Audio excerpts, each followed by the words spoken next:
there is a scandal, the first real scandal of the second Trump term, which every US network is covering 24/7. They finally scored some kind of palace intrigue, but none of them are talking about the real scandal. Aaron, Signalgate, as it's known, because everything is just gate. As soon as they put a gate on a scandal, you know it's going to become so filled with beltway reasoning and obscure characters that it will become impossible for the public to really understand it or to even feign outrage. But it's all the media can seem to talk about right now. All began on, I guess it was March 15th, when the bombing of Yemen began in the afternoon. And a few days before, I think 48 hours before, Mike Waltz, the National Security Council director, invited probably like my least favorite journalist in Washington, maybe in history, onto a Signal chat, along with all the national security principals and top aides of the Trump administration, to discuss the bombing of Yemen and, you know, what it means for the economy. And you really saw what a clown show they were running, because this journalist, Jeffrey Goldberg, wound up leaving the group and exposing a few exchanges. So there's so many layers here. Obviously, the main layer for us is the illegal war on Yemen. But what is the press missing? What is the Beltway press missing here?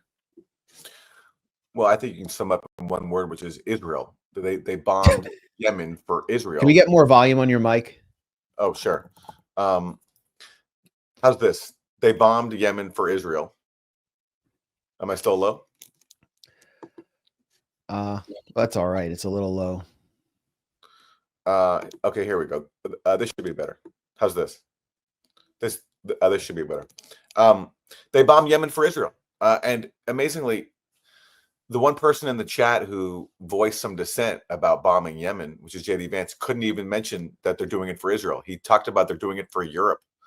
Unless he meant the European settler colony of Israel, then he was being he was missing the boat, because this bombing was for Israel, because Ansar Allah, the Houthis, as you pointed out repeatedly, Max, were the only force in the world doing anything to try to stop the genocide in Gaza and try to get Israel to enforce its own ceasefire rather than break it, because Ansar Allah respected the ceasefire and stopped attacking ships when it went into effect. But when Israel resumed its blockade of the Gaza Strip, Ansar Allah said, we're going to target Israeli-tied ships. And that's why the Trump administration decided to bomb Yemen. But not even JD Vance, who was in the chat opposed to bombing Yemen, could even admit that that's why the Trump administration was stepping in on Israel's behalf. Right. So JD Vance complained that the U.S. was, again, kind of protecting European trade, but U.S. trade there was very little trade going through the Red Sea. Joe Kent kind of backed him up, Joe Kent being one of the more non-interventionist figures who's working directly under Tulsi Gabbard as counterterror director for the Director of National Intelligence, complained that we don't need to be operating on such a tight timeline. I don't know who set that timeline for them. And they were all overruled. And Pete Hegseth comes in and declares that we've got like F-18 scrambled and F-22s ready and the missiles are incoming, and he provided a missile schedule. Then Mike Waltz celebrates. Let's take a look at some of the, before we get into the political dimensions of the chat. Do I even have it? Well, let's talk about some of the chats here that basically Jeffrey Goldberg only exposed these ones, which are some of the key chats after he came under pressure following Senate hearings on Signalgate, in which the Tulsi Gabbard and CIA Director John Ratliff claimed that there was no classified information that came across this chat. But these are some of the more revealing ones. Basically, on May 15th, the Trump administration bombed a series of buildings in Sana'a, and Mike Waltz, NSC director, declares VP, referring to JD Vance, building collapsed, had multiple positive ID. Pete Carrillo, the IC, amazing job. And JD Vance is like, what? Typing too fast. The first target, their top missile guy. Hey, I'm the top missile guy. Who is he? They don't know. We had positive ID of him walking into his girlfriend's building, and now it's collapsed. And then JD Vance, who we were told was one of the restrainers, who had initially kind of tried to push back on bombing Yemen, just declared excellent. He said he would push back, but he'd eventually go with the consensus because, there's no room for dissent here. Excellent. Then what do we got? Mike Waltz types, has the fist emoji, American flag, and then there it fire. is. He's so excited. Yeah. Fire. Duh. That they bombed fire. America. We blew up an entire residential apartment building in Sana'a. Actually working on getting a report from the ground from that building. I managed to locate it with a Yemeni source, and we'll play some video for you later of other the aftermath of other U.S. attacks. But these are residential buildings. Locals complain that there are no military targets there, and that they're just killing, as Israel does in Gaza, killing children, women, families.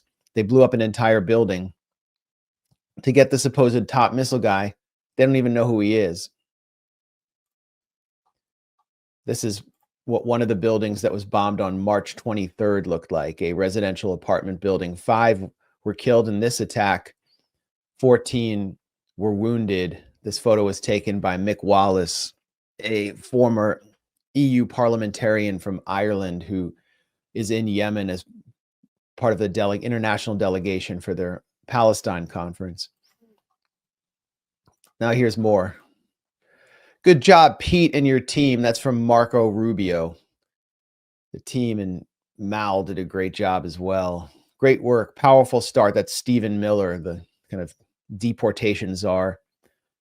Then Pete Hegseth declares CENTCOM is on point. More strikes ongoing for hours tonight, but on time, on target, and good readouts so far.